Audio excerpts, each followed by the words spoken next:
I am sitting in my Infiniti Q50 making a vlog at this late of night, simply for the fact by the time I wake up, I'm not gonna have enough time to vlog all my details. So before I go to sleep, I'm gonna vlog the details because tomorrow I'm taking her to a shop.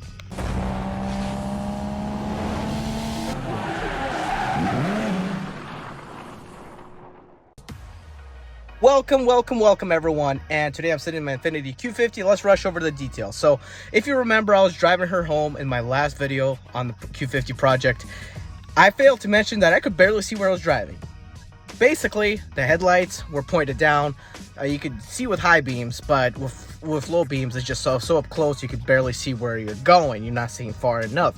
So in this build, in this part, I'm gonna try to get that issue addressed.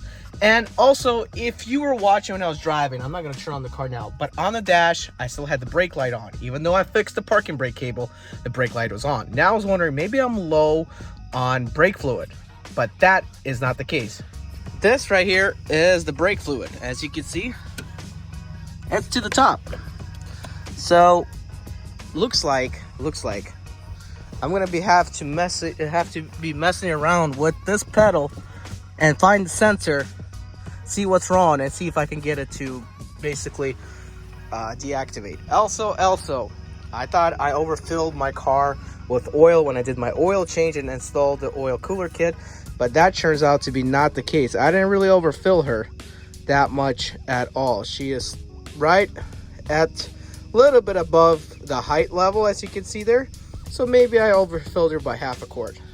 Nevertheless, I'll just end up being a little more careful when I do my oil change next time. But according to my research that I did, you'll be fine if you overfill your Infiniti Q50 by half a quart. A quart is already maybe too much, but honestly, I ain't worried about it. I'm just gonna run her like it is until it's time to do the next oil change, and I'll definitely add the correct specifications next time.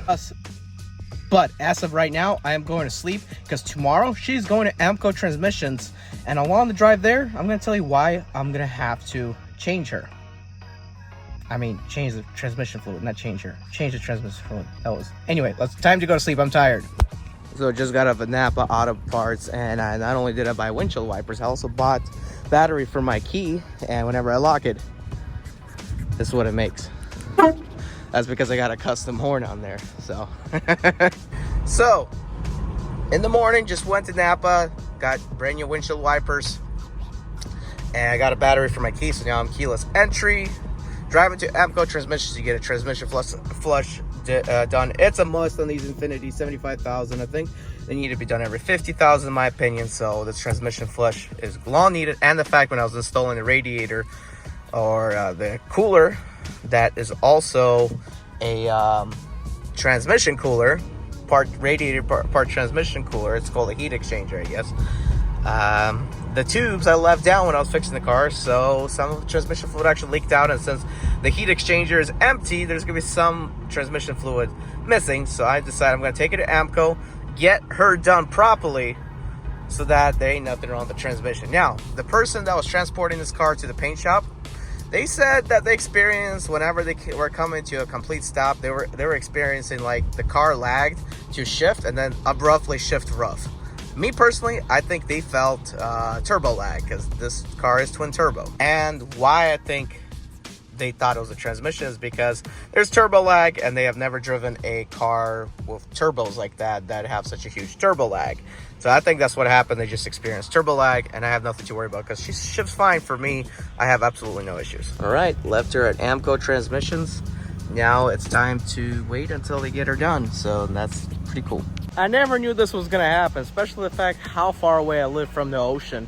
But yes, Hurricane Helen ripped through upstate South Carolina in my city, Spartanburg. So thank God none of the trees fell in our house, and also kept us safe. And both of my cars over here that are currently here are intact, drivable, and not crushed whatsoever by any trees, which is a miracle.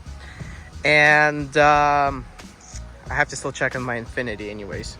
Good news is I just drove to AMCO Transmissions, and my Q50 is nowhere to be seen. Only could mean one thing: it's stored somewhere inside of Amco in the garage, so that's good. Well, she's back from the transmission shop. I cleared everything out of my car. Some of it is garbage, needs to go to the trash bag. Some of it is modification parts, like carbon fiber trim and stuff. So I just opened the hood to see how my coolant system is doing. Actually, everything is beginning to become normal.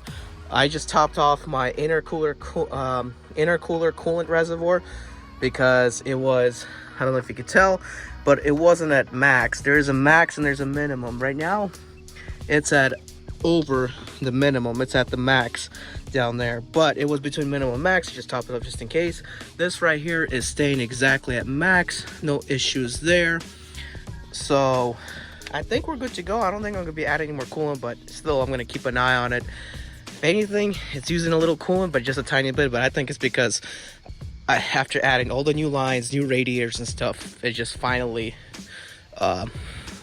like it's basically getting primed and everything through, so there's more air bubbles coming out. So after driving it a while, I think it should be good to go. Can't wait to finish working on her. Need to put the emblem on there and everything, a lip kit.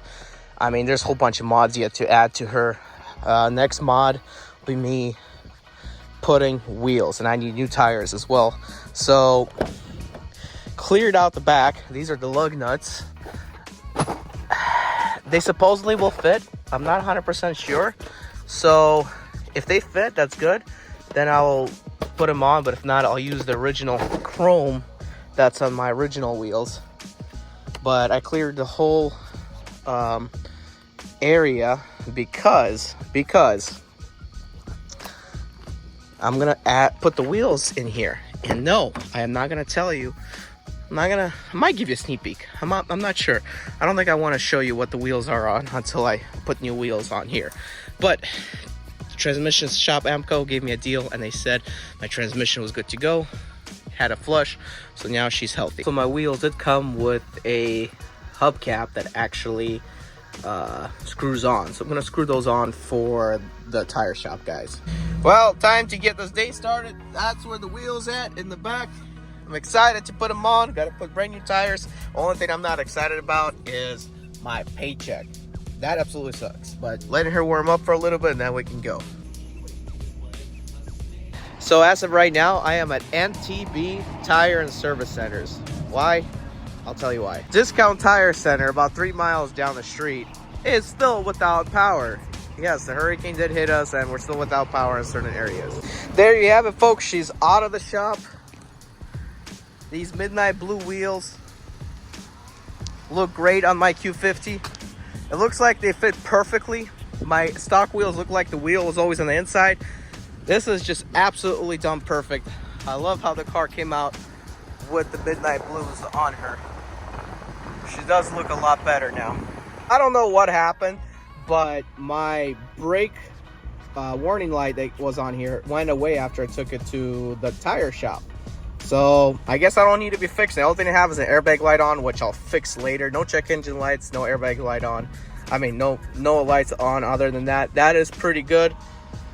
So basically, next stop is I need to do the cabin air filter, AC, and do a whole lot of carbon fiber trim everywhere. And I need to do exhaust work yet on her. So that's gonna be the next project. Not canceled. Guys, I'm Eddie B. 2004 turn right.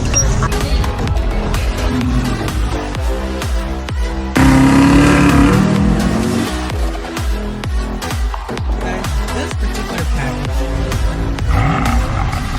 driving a temp in the 6 Series.